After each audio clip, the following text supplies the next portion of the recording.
What's it like to be out of your studio then and actually like out in the real wide world? Because from what I've gathered from most of your script writing on your channel, you spend most of your time in that room in your house, I guess, writing, recording and uploading and going insane. Like, is that pretty much the massively, long? Yeah. And then I upload it in the kitchen and I just like stand there like having a crisis. Why in the kitchen? Is that to be like close to your wireless router or something? Well, do you know, my internet's so bad that I tether off my phone to upload my videos and I have to drive like half an hour to the nearest 5G thing. Seriously? Yeah. So I'm on copper wire. My God. Yeah, it's awful. Yeah. But yeah, no, I don't see the light of day. I mean, I have recently. I've been going about with the channel. Yeah. But I saw the if I may say so, Casey Neistat-esque trip to Downing Street, right? Filming on the train. Yeah. Saw that. So at least you get some sunlight. Otherwise, you look a little bit more tan than me. That's just one day in the garden yesterday. Just burnt. So yeah, but no, I mean, it's the nature of what I do is lots of reading academic papers, scripting, trying to find humour in it. I don't leave the house. Wow. I mean, to be like, credit to you, because you do actually put humour in what could be seen as a dry topic. And what I must say is that the channel has bags of integrity. You know, like, and that's that. You know, one of the main things which we've seen in since lockdown. Everyone was like, right, we sat at home doing fuck all. Let's try and make a bunch of money.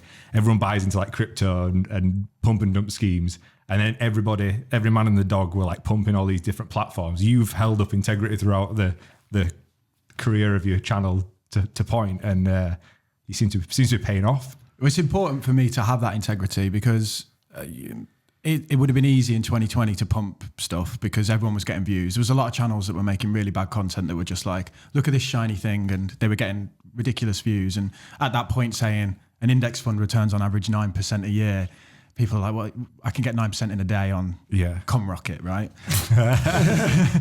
That's your favourite, wasn't it? I know you love CumRocket.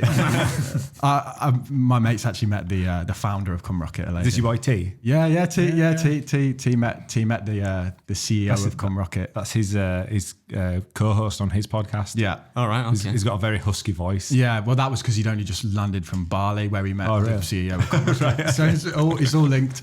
But you know, the thing is, like, I actually care about my audience, and I know that sounds like a stupid thing to say, and I'm not going to sit there and promote things that I wouldn't use when I could.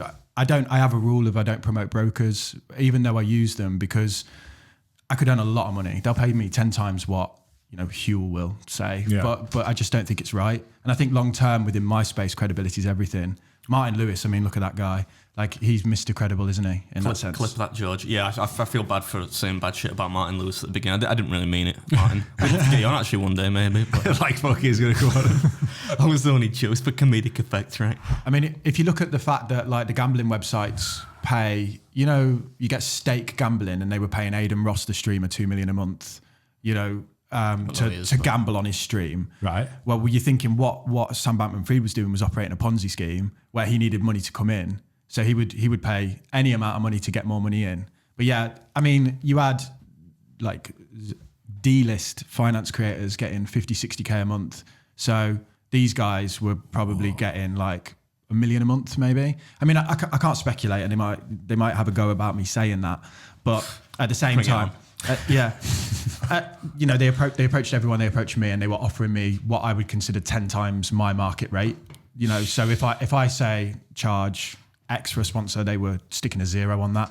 So they were doing the same for those guys, to the point where they ignored the obvious warning of if something's too good to be true, and they took the money. So, you know, they say like we couldn't have known. I think that alone makes it kind of like a red alert. If someone's coming in going, yeah, we'll pay you 10 times. You can mention it whenever you want. You don't have to ever send it for approval. It can just be like a 5-second mention, and we'll give you £1 million.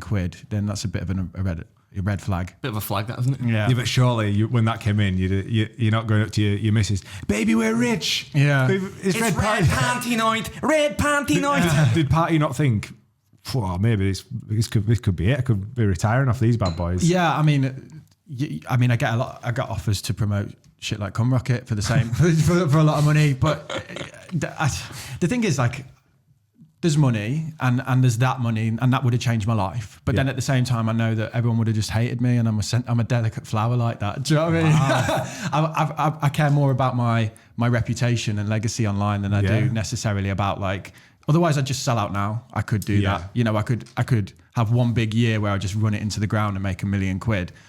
That doesn't appeal to me because I've got to look people in the eye, you know.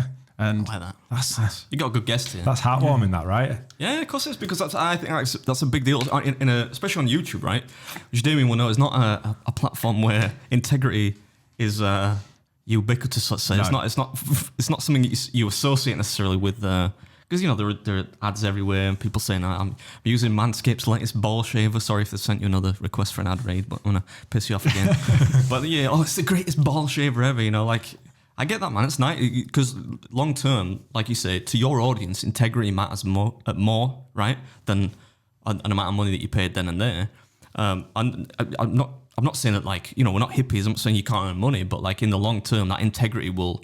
Not only will people like you for it, it'll pay off economic as well, because people are going to come back and watch what you're doing because they think you're being honest with them, right? Yeah, I remember watching your videos in sort of the lockdown time, post-lockdown. Same for that Andre Jick. I really liked his content. he was the reason I started. Was he really? Yeah, because I saw him entertainment value within it like a bit more, and I thought, well, if they're doing that in America, I can do that over here. And I thought, well, I'll be like the Andre Jick to the UK. And then I just seen his complete downfall in terms of... He just shilled a load of shit into the ground. It's dire, isn't it? I mean, it's like I used to really enjoy watching. He's a guy out of Las Vegas, and he used to be a magician. Yeah. Like Vegas, it's cool. And when he'd had that little bit of an element of magic, and the script writing was really clever, and he changed sets, and it was really well produced, and it were an entertaining, nice consumable piece of content. But now I can't watch his. Does he just do like loads of sponsored stuff now? No, he sold out on this FTX stuff. Yeah. Oh, right, he was part and then he had to do like I'm sorry, I didn't know. You know, and there's two angles to it, right? You either sold out and you knew, or you didn't know, which is just as bad because you're claiming to be an expert in these things. True, so like, there's no way to defend it in my eyes. Yeah. You know, people are coming to you going, oh, you'll tell me what is a good platform. They might not tell you the investment, but if they're saying this is a good platform, that's your job to say that, right? So that's why I'll do my best ISA video, which is where I say these are the platforms I like for these reasons, but none of them are paid. Yeah. But as soon as you accept money for that, in my eyes, you're just compromised in that sense. And then when it all collapses, you can't just step away from the debris and go, oh, I didn't know. Like, where's the money? Yeah, it's a bit different to like, I guess like the creator space that, you know, we've like teach people how to make videos. You can say, oh yeah, I like this filter for my camera lens. It doesn't exactly matter, does it? If it all goes wrong. You're right. There's a lack of credibility within YouTube, but then I think within the finance space there's an even heightened need for credibility. It's not like, you know, Raid Shadow Legends or whatever. Like, have you watched our podcast? Do you know how much he turned down for Raid Shadow Legends? It was like 30 grand for a minute or something stupid. Fuck those guys.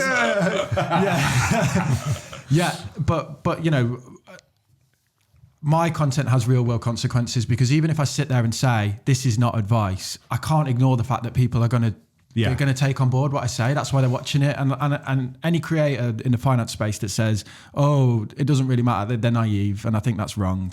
Well, when you look at the channels, then I guess the beard meets food equivalents in the finance space, which would have been the Andre Jick, Stephen Graham, all these people. It's Fuck true. you. It fucking is. Graham Stephan. What do I keep calling Stephen? Stephen Graham. His name wrong. Everyone's gonna be like, that guy's a fucking clue. Sorry. That guy in the comments shows how well researched you are. Like, how did you feel like with the imposter syndrome side of that world? Because it's a pretty deep topic that you work in, and then you've got these high flyers that are obviously... It's almost crippling for me, the imposter syndrome bit. Like, this is a part of the creative process that I don't think people see. But like, my biggest fear is just being wrong. Do you know what I mean? Yeah. Like, I can take people saying my eyes are too far apart. It's true. but like, finance is this weird thing where it's like it's a science and it's an art. Yeah. So like, there's definite ways to do certain things, and then there's a myriad of ways where people disagree, and there's always a smarter guy in the room, right? So I can like post content in my style, and there'll be someone who comes along who's like PhD economics who'd be like, well, this is wrong because in the 70s, blah blah blah. What I've had to tell myself is, well, it's not actually about being the smartest guy in the room. It's about communicating a message that benefits a lot of people. And I'm good at that. Like, you're not, right? Otherwise you'd be doing it, because there's so many experts out there. And what I think is experts forget what beginners don't know. If we liken it to this table, you get like some guy coming who's a master at making tables. You go, show me how to make the table. He'll be like, well, you just cut the wood, and you'd be like, whoa, what wood do I use? Do you know what I mean? Like the very beginning steps, experts forget. So I have to kind of get that into my head. But there's loads of smart people around me, like in my niche, my competitors that are like more technically gifted than I am in terms of finance. My skill is relatability and making it entertaining so that people actually watch it, I guess. You see the parallels here? Like, I'm a dog shit eater. I'm like one of the worst eaters like on the fucking circuit, but like I'm entertaining at least, or at least people think I am. It's kind of similar, right? No, and I think you can't be the judge of if you're good at making content or not. The views are, right? And that's something I have to kind of get through my head. Being at number 10 was like a bit of a mirror to my imposter syndrome, where it was like, Damien, like, the PM's watched your content and he wanted you here. I mean, does that mean I'm more Tory than Martin Lewis? I think.